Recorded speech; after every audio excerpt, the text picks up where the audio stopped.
Hello guys, full time at the City Ground. Arsenal have won here for a change. They've beaten Nottm Forest 2-1, a bit of a late scare, but in the end Arsenal got the 3 points they deserved. And 3 points which sets up a massive game against Liverpool at the weekend. We keep the pressure up on them. I think they play Chelsea tomorrow night, and then of course they come to the Emirates Stadium. Wow, what a big game that's going to be on Sunday. It feels pivotal really in the season. If Arsenal can win it, I think they are in the title race or back in the title race. If they're beaten, it looks like a tall order indeed. Arsenal did well here tonight. I wouldn't let that late scare worry you too much. In the first half, it was total dominance in terms of possession, in terms of territory, but it wasn't converting into chances. It was very much the story that it's been at Arsenal of late. You know, very good up until the final third, and then looking for that extra touch, looking for that extra pass, particularly in the first half hour or so. I think they improved a little bit just before half time because they became a bit more direct. They took a few more risks. There was one moment where Zinchenko, instead of standing on the ball and looking for the perfect pass, just sort of fired a low cross into the box. It took a deflection, it took a ricochet, and the ball broke for Saka, who very nearly scored. And I think that really is the lesson from the game. You can't always look for the eye of a needle pass. You can't always look for the perfect opportunity to shoot. Sometimes you have to take that gamble. You know, for all Arsenal's possession, for all Arsenal's territory, it was actually Forest who had the first attempt on target in the game. That came in the second half, about 52 minutes in, despite Arsenal having about 80% of the ball up until that point. Forest changed it at half-time. They brought on Awoniyi as centre-forward, who was a real handful for us in the game at the Emirates Stadium. Scored that day, I think, as well. And maybe came on that day too. I'm trying to think. He's been out with an injury last few weeks. He's a very powerful player. Not many players physically trouble Gabriel and Saliba, but he is capable of it. So that immediately improved their threat. And in a funny sort of way, as the game became a little bit more end-to-end, I think it suited Arsenal. There was a little bit more space, and they got the breakthrough eventually through Gabriel Jesus, who might have scored earlier. Some really nice interplay between Saka and Odegaard. They did exactly what you're looking for your creative players to do, to break down a deep defence. Played in Jesus, he hit the post. Matter of inches, but you know, I think you would have expected to do better there. The goal he scored, though, I don't think anyone anticipated him scoring. Played in down the left-hand side. It was a throw-in, actually. Another set-piece goal. Arsenal really worked on that throw-in in behind the defence. You see it with increasing regularity now. Jesus was unmarked, untracked. I think it confuses defenders a little bit because he's standing in an offside position, but of course there is no offside from a throw-in. Ball was played to him. It was the narrowest of angles, and at first I could not for the life of me figure out how he got it in. Past Matt Turner. When you watch it back, it goes sort of between Turner's legs and I think just clips the inside of his boot and goes into the net. Look, it's that lesson again. Take the shot on, take it on early. You never know what ricochet you might get. You never know what break might go your way. It went Arsenal's way. It ended up in the back of the net. Are they going to give it to Jesus? Are they going to give it to Turner own goal? Are they going to do that and then give it back to Jesus like they did with Gabriel the other week? Who knows? The important thing is it was in the back of the net and Arsenal had the lead. And they really compounded that within 5 minutes, you know, by getting a second goal. And this was a breakaway goal, really sloppy from a Forest perspective, a poor clearance.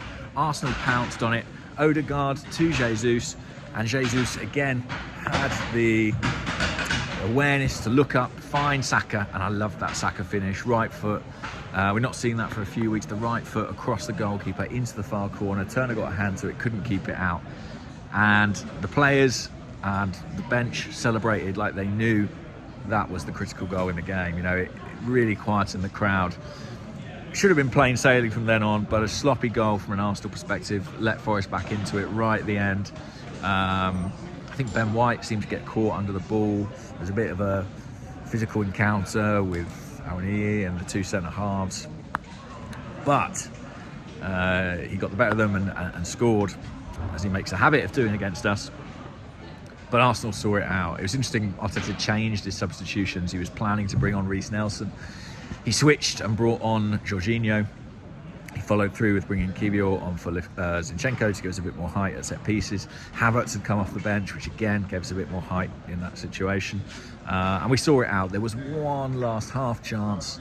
They hooked the ball towards goal, but Raya was well positioned to claim it, and Arsenal get the 3 points. It was a really important win today. You know, we had that poor run, 3 consecutive defeats, and we needed to get back to winning ways. We did that, beat Palace, came here. This is a difficult ground to come, has been a difficult ground to come, certainly for Arsenal, and we've got the win, and it sets up the weekend and Liverpool beautifully. It really, really does. What else to say about the game? Emile Smith-Rowe started, which a lot of people have been calling for. I'm pleased to see that. We're going to have to rotate in the second half of the season, especially with the Champions League restarting soon. He got 65, 70 minutes, I think it was, under his belt, had a tidy game, and hopefully it's one that earns him some trust from the manager. I also thought Havertz did well when he came on. He was involved in that second goal, winning a header to help launch the breakaway. Yeah, like I say, they'll be disappointed to have conceded and not kept the clean sheet, because this is a game they controlled for long periods. But they got there in the end, and great to see Jesus back among the goals. Great to see Saka back among the goals. I think he's now become the first player since Alexis Sanchez to get 10 goals and 10 assists in consecutive seasons. When you consider his age and when you consider Sanchez's level in world football at that time, it shows you what he is delivering. It's really, really impressive stuff. Yeah, delighted to finally come here and see an Arsenal win, and I'm sure you all were too. I will be back on Sunday. It's a couple more days left in the transfer window. It's been a bit quiet on that front, and I don't expect that to change. I really don't. Who knows? The club may surprise me. They surprised us all, a few summer windows ago when we thought it was going to be dead on deadline day, but then Thomas Partey turned up out of nowhere. Who knows? They could pull a rabbit out of the hat again, but I'm not hearing anything to suggest that's imminent or even particularly likely. But I had to use the squad tonight. Brought Trossard on, brought Nketiah on, brought Kivior on, brought Jorginho on, brought Havertz on. All 5 changes. That shows you, there is a bit more depth there, I think, than he suggested in his press conference the other day when he called it one of the thinnest squads in the league. I think we've got players. The question is, does the manager trust them? Hopefully some more of them gained his trust tonight. I'll leave it there, guys, and speak to you all soon. It is a massive game at the weekend. Liverpool going to be bang up for that with the Jurgen Klopp news. Arsenal really fighting to make a statement that they are in this title race. So everything to play for. Speak to you soon, and take care. Bye-bye.